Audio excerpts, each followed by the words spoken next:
Hey guys, Buckskin Dave here. Anyway, I'm gonna work on this muzzleloader a little bit today. We are into November, almost Thanksgiving, and we got no snow around the house. I mean, we've had a few little flurries here and there, and a couple of inches now and then, but it's all gone. And you got to go up the hill pretty good ways before you even get into skits. And a couple of days before Thanksgiving next week, the muzzleloader elk season opens in this area. And the thing about muzzleloader elk is we've hunted muzzleloader deer and muzzleloader elk. They're both late seasons.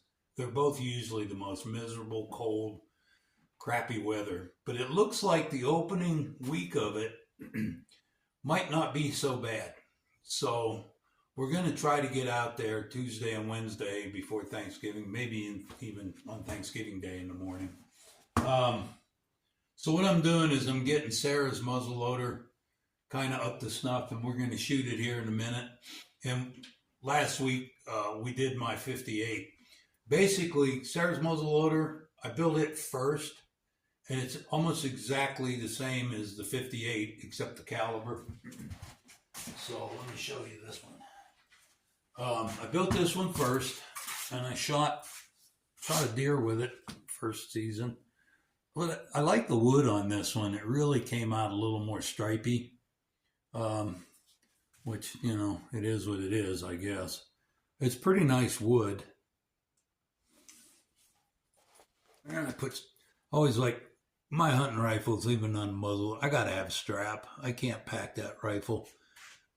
You know, you're holding on to it and you're hanging on to it, and it's just pulling your shoulder out of your socket. So there, see this? A pretty good stripy thing. It's the earlier Hawken, okay, mainly because it's full stock.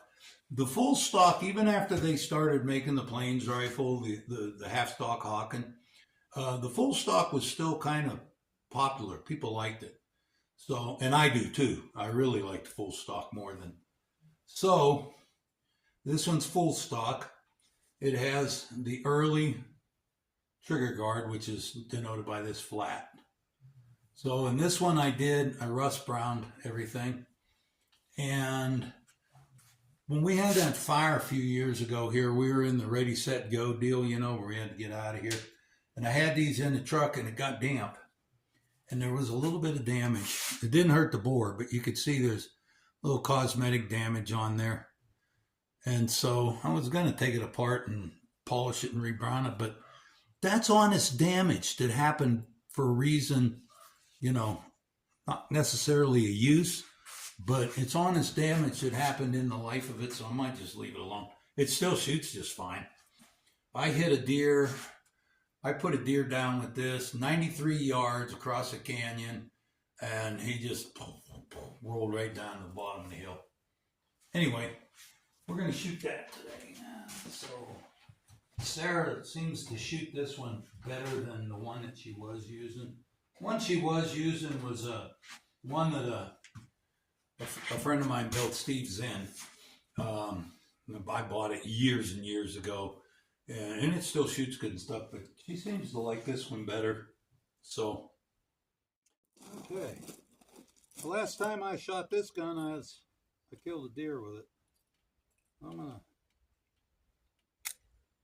gonna take a shot, and then Sarah's getting a jacket on, and she can come out and shoot it. This is actually her gun, but I never turned down an opportunity to shoot a gun.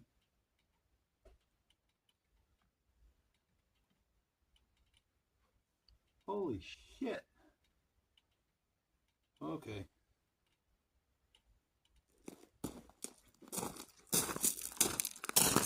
I didn't notice that. Did that just happen? Well, I don't know how that got bent up like that, but anyway, I straightened it out. Let's give this thing a shot and see what it's doing. I think the sight's in the same place, so let's see where we go.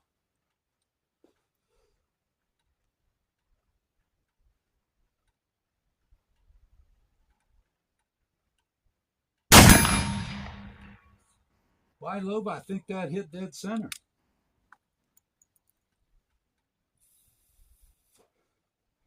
I'm going to go load it up. Sarah can load it up and she wants to shoot it a little bit. But at least I know the sight's on now for her.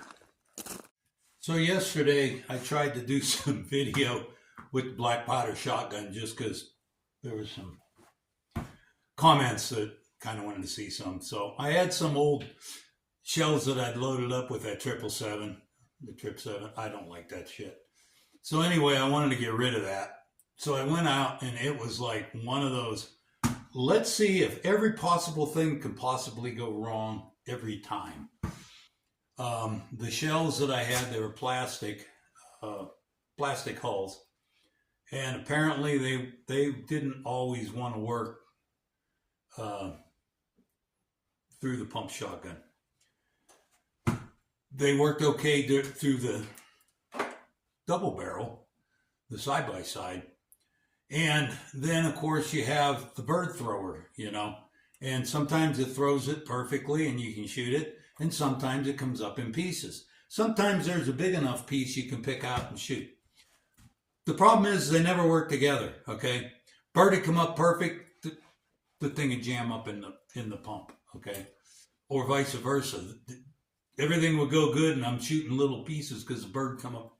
Anyway, I ended up with a couple of pieces of footage that I'm going to just throw in here for you to watch. And they were out of the hour and a half I was out there shooting, this less than a minute's worth of video is all I got.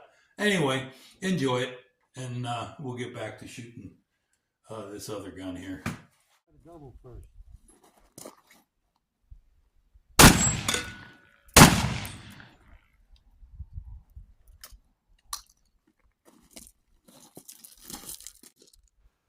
Okay, let's try that again. Last one, I got the bird, but it was behind the smoke. Hell, I didn't even know I got the bird till after I played it back. Anyway, let's try another one.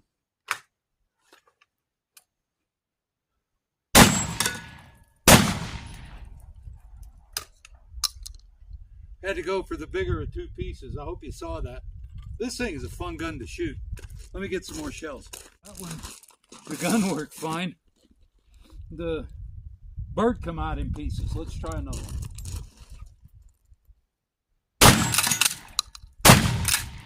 All right. I love it when a plan comes together. I got a primer here for you.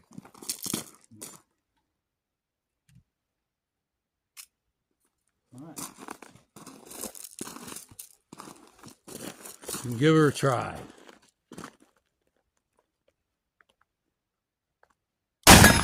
Nice shot. I went pretty close to center. Did that feel, it was 100 grains. Is that okay on your shoulder? Yeah. You had it a little bit high, that's why I was wondering if it, but if it didn't. You got a good jacket on. All right, go load it up. Okay. Okay, you want to try it again?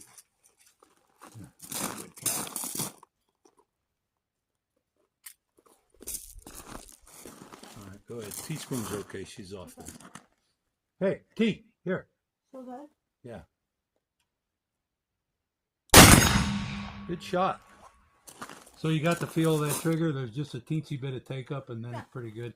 You don't have to use the set trigger on that thing. That trigger's fine the way it is. All right, load it up. Okay, this is almost 100 yards, so let's give it a whirl. Okay. All right, she's trying my 100-yard target.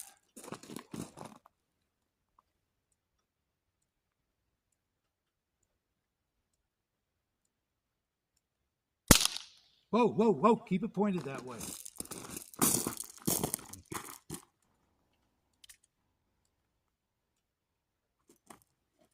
Keep it pointed there. Give you another cap.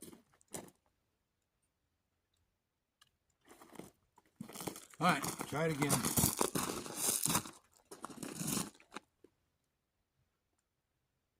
Now watch you don't jerk on it, go easy. There you go, nice, good hit. Yeah, you gotta watch out when it pops like that. It might be what they call a hangfire. And so you want to make sure you're still pointed at the target and not anything on the side there, because it could go cap like that and then go bang. So, but anyway, that worked out good. All right, load up. Let's have some fun.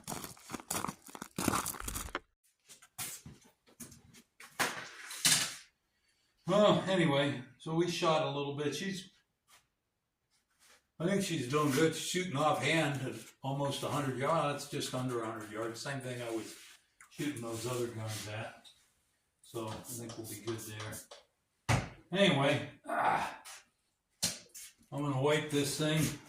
We're going to probably shoot again before we go hunting, so I'm just going to give it a field clean. Some of the carbon out of it. You had that hangfire. One thing you got to be careful with these things. They go snap. You have to keep that muzzle pointing down range, because if you don't, it could go off. Usually a hangfire will be a couple of 3 seconds. And so we had time to put a cap on. That's good. Probably just had something plugging it up, and sometimes the cap will jump. So, anyway. Well, I'm going to clean this up. Hope you enjoyed today. I'm Buckskin Dave. See you next time.